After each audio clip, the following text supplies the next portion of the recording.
You know the vibes. Welcome to another episode of the Hoop Genius podcast brought to you by NBA 2K24. I am Moonsie alongside me as always, the one, the only Mr. BJ Armstrong. BJ, how's it going, bro? Oh man, it's great today, Mo. Today's Monday. We are taping again. There's a lot of action going on in the NBA. The Mhm. NFL playoffs are Well, starting. well, you're in a good mood. Your Lions won, I'm Yeah, guessing. my Lions are in the playoffs. I hear you, but speaking of the NFL, the architect, some say, of the Warriors dynasty in the NBA, Mr. Bob Myers, is transitioning to the NFL. As Adrian Oh, Wojnarowski reported that Commanders owner, Washington Commanders, Josh Harris has hired two prominent executives, one of them being former Warriors GM Bob Myers, to assist his group in coaches of new head of football operations and coach. So he's joining the front office, I assume in some sort of advisor, da-da-da type role. Um, I don't know how this is going to go. I mean, unless they kind of draft a Steph Curry all-time great type player who then gets injured a lot, gets a really cheap contract, and then the TV money spikes. I don't know if they're going to deliver the same amount of championships to Washington as Bob Myers did in Golden State. But what do you think of this move? well, I'm really happy for Bob. Bob is a colleague, and I value friendship, and I've been knowing Bob for quite some time. Okay, we're going on 20 plus years, and Bob is a friend. So congratulations to Bob. And sports just continues to just evolve. And what Bob accomplished in Golden State is, look, you can look that up. I mean, he's very accomplished. What they've done, championships, executive of the year, so forth and so on. However, this is a new challenge. And this will be a new challenge. The NFL is a different sport. It's a different thought process. And it comes with its own set of challenges that you have to understand and know that business. Now,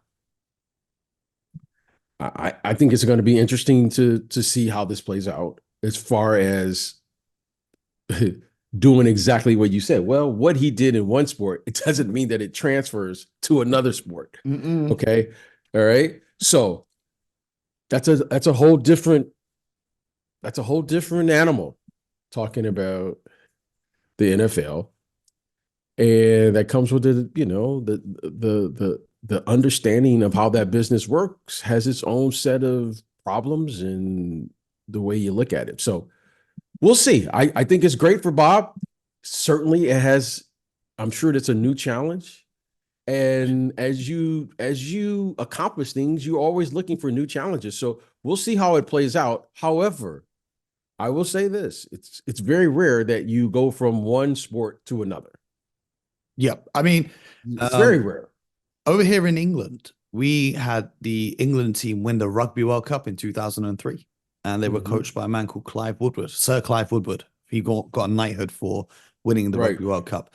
And shortly after his contract expired as coach of the England rugby team, he then became a director of football, or soccer as you would call it, at Southampton Football Club, because they thought, similar to what the Washington Commanders here are thinking about Bob Myers, he's a winner. He knows how to win. He knows how to communicate with players and identify talent. But sadly, that didn't quite work out how they Hmm. were hoping. So hopefully this goes better for Bob Myers. But, maybe he's going to recruit Jerry West to hop over as well because, you know, like with respect to Bob Yeah, Myers, Stephen Clay yes. were already there. He did draft Uh, Draymond and Festus Ezeli and Harrison Barnes and some good picks. But it was Jerry West who turned down a trade for Kevin Love in exchange for, I think it was Klay Thompson and Draymond Green, not Bob Myers. And then I think the James Wiseman pick and some of the other more recent picks may have been a little bit questionable. So we're gonna see how it goes. But sticking with the Warriors, Draymond Green put out a podcast episode. PJ, have you listened to it? no. No, neither have I. I don't want to listen to it. But I have seen some clips on social media where Draymond Green says he was considering retirement until Adam Silver convinced him not to retire. I think it's kind of crazy that the league is telling you got to stop kicking people in the nuts and hitting people in the face, and your response is, "Well, I'm just going to retire then." I'm very surprised by this reaction from Draymond. Like, I don't quite understand why he would want to retire. Because it's not that something's happened to him; it's him doing things to other people that got him suspended. So, what are your thoughts on that? Mo, I'm not pretending to know how the conversation transpired. Okay, I'm not pretending to know anything. I'm not even pretending to know who spoke to who, but I just know as an executive, when things like that happen, right? You had to speak to in this case, it would be Joe Dumars, right? Joe Dumars and it was Rod Thorne, who we had anytime there was a suspension or anything, you would deal with Rod Thorne, Kiki Vandeweghe sat in that chair, Stu Jackson sat in that chair, and currently now we're dealing with Joe Dumars. Mm-hmm. And Mo, the thing that, again, I didn't listen, so I don't know the context or what have you.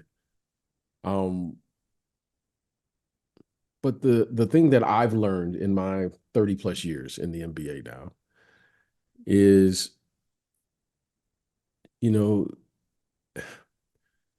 there's a beginning to your career, there's the middle of your career, and then there's the end of your career. And Mo, like, we're all faced with the end. We're all faced with it. We're all faced with how is this going to end, right? Okay. And you get to this conclusion, Mo, with your own career, as you try to, if you have the opportunity, to map that out, to begin to think about that. You've heard me say now, Mo, for years, and I don't even want to say it.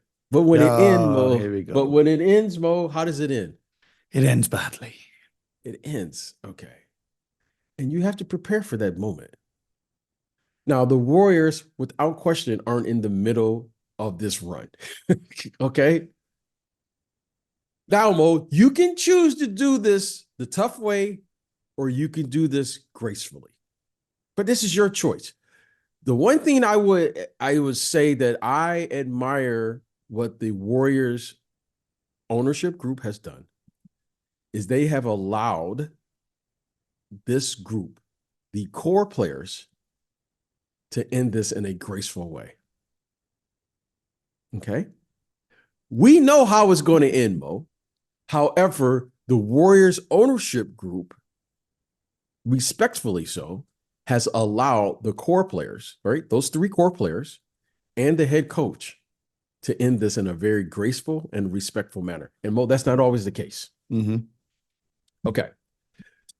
Now, Mo, we're at a situation here where those players and whatever they're dealing with individually, whether it's a decline of play, because it happens to all of us, believe it or not, Mo, we all go through this phase. Everyone. And I mean everyone, right? We all go through it. You can't hide it, okay? Because all of them have reached the pinnacle of this. And what's the pinnacle? They've all won multiple championships. times. Yeah. Okay. So, Mo, clearly they know what it takes. Clearly, Mo, once you win a championship, performance is all that matters. The stats, the individual stats, doesn't really matter. That's for us fans and us experts to talk about the other things. In the end, once you win a championship, it changes your DNA. It changes everything. Suddenly you get tunnel vision. You say, I just got to figure out how to win. That's what it happens. It happens to everyone. Just like winning is a habit, losing becomes a habit too. Mm-hmm. Okay. So once you win, suddenly now it's always championship. Your Boston Celtics, the LA Lakers, currently now the Golden State Warriors. I mean, they've won what, 5 or 6 championships now as an organization? I mean, Mo, like they've been the latest team that have sustained excellence. Okay. And there's been a few organizations that have done it, but they've been the latest. So now, Mo, my wish for this Warriors group is to finish it up. Great, finishing up with class, because every organization, I'm going to say this, I'm going to say it in a kind way. Every organization, Mo, doesn't allow you to end with grace. Yeah. And I think, okay. And I hope, and I want to say that, and I hope, because it's not just one person. I know you asked about one, but it's not just one. It's always a group. We're always a group, right? We will target and put the spotlight on one guy, but it's a group. Steve Curry, Klay Thompson, Draymond Green. Those guys will be connected no matter, even if they don't want to be connected, they're always going to be connected. Finish it in a way where you can look back on this, because we all have tough moments in our career. No one escapes this alive that way. mm-hmm. No one. Finish it in a way where you can look back on at this run, because you had an incredible run, my friend. I mean, you got 4. You won 4 championships. Finish it in a way where and I said we, the people who had the opportunity to witness that, can say that was a good run. Because, Mo, right now, there are way more things to discuss than those 4 championships right now. A little bit too much. well, like, I was looking at this last Thursday when Steve Kerr benched Kuminga for the final 18 minutes of the game. Joe Lacob did something unusual. He came to the press conference because he wanted to hear Steve Kerr's answers about Jonathan Kuminga in particular. How often have you ever seen the owner of a team come to a press conference to see what their coach has to say? Mo, I'm trying to say, I know it's funny between you and I, but Mo, I say this because, Mo, this isn't my first time seeing this. And Mo, maybe people haven't, Mo, it always ends this way. Mm-hmm. This is how it's human nature. You have this rise, and then you have this fall, and then suddenly, unless you Bob Myers. Okay. And I've had these conversations with Bob for years. Okay. Mm-hmm. Let Bob tell you what I told him years ago. Okay. Let Bob, when you spoke to Bob, say, hey, what did BJ tell you 10 years ago after your first championship? Mm-hmm. You can ask him. I'm not going to tell you. Let him tell you, because you know what? I'm not here to, whatever. Let him tell you. And you ask him, Mo, ask him what I told him 10 years ago. Everyone knows what's going on. Now, let me tell you something about that situation. I want to pivot here very quickly to the Steve Kerr situation. Mm-hmm. Coaching is a tough job, Mo. It's a tough job. Okay? And let me say something. Let me say something in Steve Kerr's defense, because I haven't coached a head coach, but let me tell you something. You get these instincts as a player that you do. You have these instincts as a coach that you do. Coaching is one of the toughest jobs ever, because it's a feel. It's a feel for the game. And why do I say that? Because there's always time and score. And you're looking for combinations at particular moments during the course of the game. Sometimes it works, sometimes it doesn't. Now, I just happened to be watching that game, and the Warriors had a good thing going. They had a good thing going. Steve went with a feel at that particular time, and I think they were up significant. I don't know. I know it was at least double-digit points at that particular time. You have what's called, Mo, a game plan. Sometimes, Mo, the game plan doesn't work. We didn't plan to be down 20. We didn't plan to be up 20, but we're here and we got to deal with that. Okay? And it's always easy to second guess after the fact. Time is one of those things, Mo. Sometimes you don't get a second chance to make a first impression. Steve Kerr elected whether or not to bring back Kuminga, because under normal conditions, he probably would have come back. I don't know this. I didn't speak to Steve.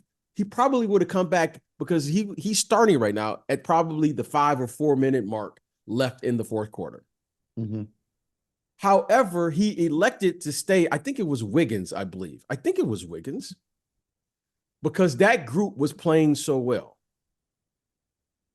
And then, Mo, you being the fabulous athlete that you are, you know when you sit long, sometimes, Mo, it's hard to start the engine back up, especially late in the game. I mean, now, I've been sitting for 8 years, so yes, I'm not saying, Mo, I'm not saying it's right. I'm not saying it's wrong, but it's a feel that you get, because coaching, Mo, we can't forget how hard that is. Steve Kerr, on a gut instinct, made a feel. Sometimes it works.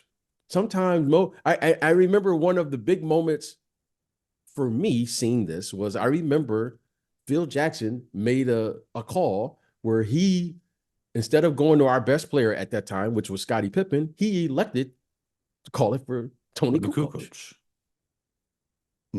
Now, if it doesn't work,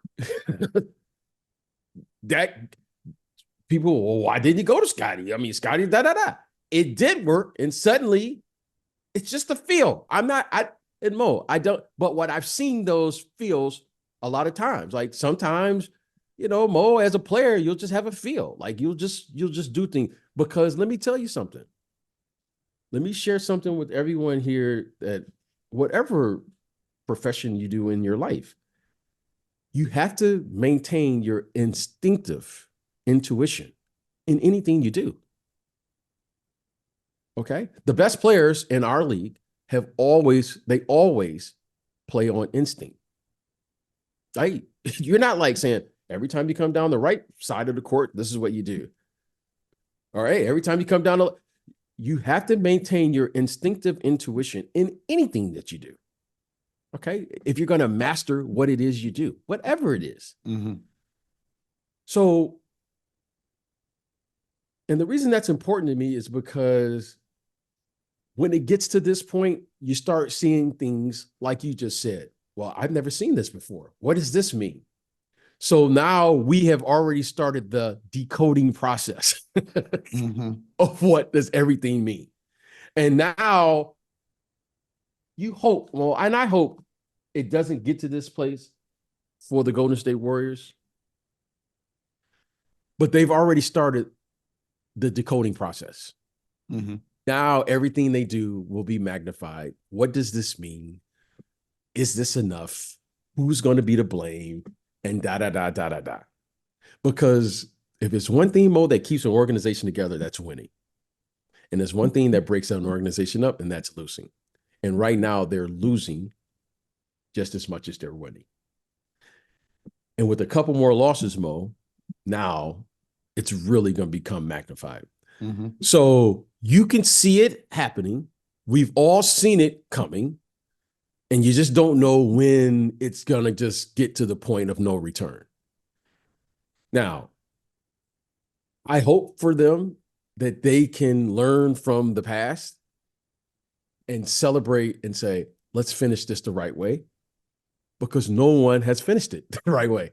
If there's one thing that I would love to do in the NBA, in my NBA career, is to finish this journey of success the right way, because I've never seen anyone do it. Well, by definition, you wouldn't finish it then. You would just keep winning and winning and winning and winning. No.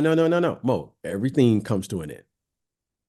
That's the truth and reality of every athlete. Now everyone wants to figure out how to defy what we know is the ending. No one, Mo, is spared this moment. Okay? You don't. we would love to have some type of special dust that we can put on ourselves to stay in our prime. Okay. Everyone, the closest for me that I've seen has been Tim Duncan. Mm-hmm. Tim Duncan started as the clear number one guy. Then he evolved into the number two guy. Then he evolved into the number three guy. And they still won. Then by the end, Mo, he was the fourth or fifth starter. And he still was participating in winning while other people were carrying the load. Now, he's been the closest guy to me that I've seen that finished it the right way. Because, Mo, everyone starts out, believe it or not, at some point in your career, you were the best player on the team. Yep. Everyone, Mo, at some point of your career, you will be a role player on your team. And, Mo, if you want to have a career in this league, you probably at some point will go to the bench. Yeah. I mean, except for LeBron, but yeah. Okay. Mo, at some point, everyone will do this. I mean, the dude turns 40 next year. Like, surely if he starts becoming, he's just going to retire before he becomes a bench player. Okay, well, do what you want to do. No one's telling you what to do. At some point, it will happen. Now, it happens for some people in the first 2 years of their career. It will happen in year 15 of that career. But it's going to happen. If you stay around long enough, it's going to happen. We're going to have a 50-year-old LeBron James coming off the bench. Okay. Mo, at some point, it's going to happen. Yeah. Now, the key is, are you prepared for those moments? And are you comfortable? I would love, that's the one challenge I would love to do, is to say, we're going to finish this the right way.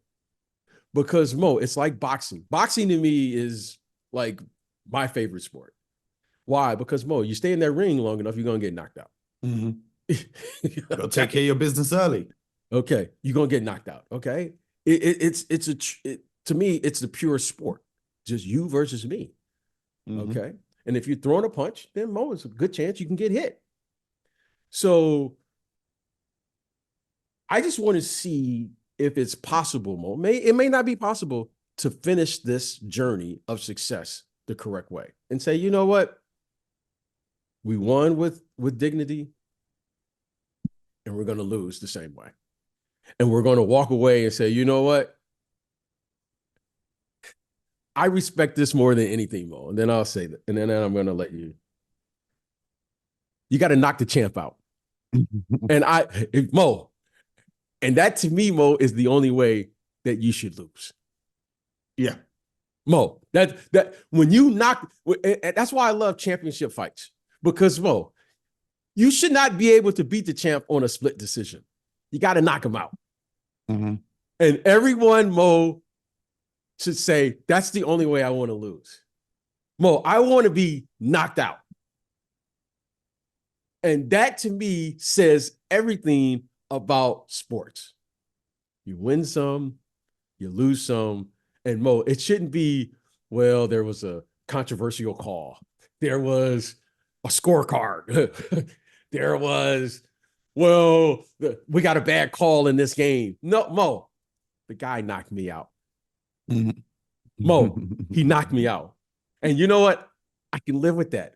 That's the competitive spirit of me, Mo. Yep. You know what I'm saying? Yep. And and then from there, Mo, I want to celebrate that new champion because, Mo, that's how you're supposed to lose. That's how you are supposed to lose if you're a champion.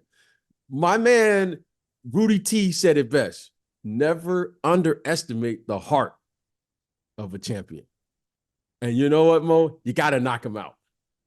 And that's why I love boxing. It's because, Mo, there's no ifs, ands, or buts about it. Yep. Well, I mean, if the Warriors miss the playoffs this year, that's looking like a KO, and they're going to have to figure some stuff out because everything does come to an end, but what doesn't come to an end is the Hoop Genius podcast because, you know, I'm off to Paris in a few hours. Oh, now. Are you? I'm going to go see the Cavs and the Nets. Who you got winning that game, BJ? Cavs or the Nets? I'm going to say Cavs. You know, the Cavs had a big win they've been playing some pretty good basketball. I know they got a couple starters out, but Jared I'm Allen's been balling like crazy. Yeah, the big fella had a big game against Wemby. Hey, by the way, can I just give 30 seconds of Wemby right now? After this, the Nets 4-12 in their last 16 games. Only the Spurs, Wemby Spurs, Pistons, Wizards, and Hornets have worse net ratings than Brooklyn over those last 16 games, according to Andy Bailey. So, yeah, talk to me about Wembanyama because I'm not expecting the Brooklyn Nets to win this game. Yeah, okay. I want to say this, Mo, like I admire all great players, but as you know, Giannis is, you got your favorites, right? Giannis right now is my favorite. But I'm gonna tell you something. This kid, Wembanyama, Mo, he's almost now my favorite player. 100 blocks in his first 31 games. No, Mo, we never seen this. Mo, I'm gonna tell you something. I'm watching this kid. I watched this kid versus the Cleveland Cavaliers, by the way. That's what made me think of it. Mo, he's doing things. He got dunked on, Mo, and he was mad at himself. Mm-hmm. And Mo, he tried to come back down. He expects to block every shot. No, Mo, and this is why he's my favorite. Giannis is my favorite right now, but Victor is right there. He gets dunked on, Mo, and it was really funny. It was a great play by Jared Allen, and Victor was so mad at himself for getting dunked on that the only thing that he could do on the next play was to try to come down and dunk on Jared. And Jared blocked it. Yep. And Victor took in a 2-minute span, he took his game to another level just on pure energy and frustration. And I thought, Mo, everybody better beat him right now. Because Mo. We've been saying it. No, I know I've been saying it, but I'm telling you, Mo, now we're seeing it. He is, Mo, I'm just telling you right now, this young man here is literally Mo. He's that game against Giannis. That was when him and Giannis were going at each other and he blocks. Man, this is high level basketball. That's a historic game that we witnessed. Mo, that was literally the best game I've seen this year. Those two playing against each other, Mo, those are my two favorite players. I mean, Mo, the things that they did on the offensive and defensive end. I'm just amazed, Mo, at 7-footers. And and everyone knows I love the 7-foot, the 7-foot whole idea of having 10 players out there to, over 7 feet. But I'm gonna tell you something, Mo, that kid, Victor, and I had no idea because you can't evaluate what's in a player. We got that dog in him. Yeah, man, he's got something in him, Mo. No, Mo, he's got something in him. And I'm gonna tell you what, I'm going to be tuned in to the Spurs here for the next decade because that's where we better win now because Mo, once they put the team together around him, you won't be able to stop him. Absolutely. Well, as I said, I'm off to Paris this week, so I don't know if we'll be able to record. So what I will do is I'm going to dive into the archive. And the rest of the episodes this week are going to be some very cool interviews that I've done recently with some of your favorites. We've got Kenny Smith. We've got Gary Payton Sr. The Jet. The glove. We even got OG Anunoby, who hates doing interviews. But when he pulled up in London this summer, he had to sit down with your boy. So, stay locked in. BJ gets the rest of the week off, so he's enjoying. Wow. Okay. But what am I going to do? Yes, sir. I guarantee you something crazy happens in the NBA while I'm away. And I'm going to have to go to a shop in Paris and buy a microphone and then find somewhere that I can sit down and record. I already know it's going to happen. So that's the plan. But I know that the NBA will not let that plan happen and something's going to happen. There's going to be a Siakam trade or there's going to be something happening. So stay ready, BJ. Stay ready so you ain't got to get ready. Okay. But if not, I will see you next week, my friend. Okay, I'll see you. Any of our listeners, if you're out in Paris, come say hello. I know some of the Brooklyn Nets fans from the UK are going to be out there, so shout out to you guys. I'm going to be around. And BJ, tune in for the game. Yeah. I will tune in, and you have one task. I'm going to give you one task. Okay.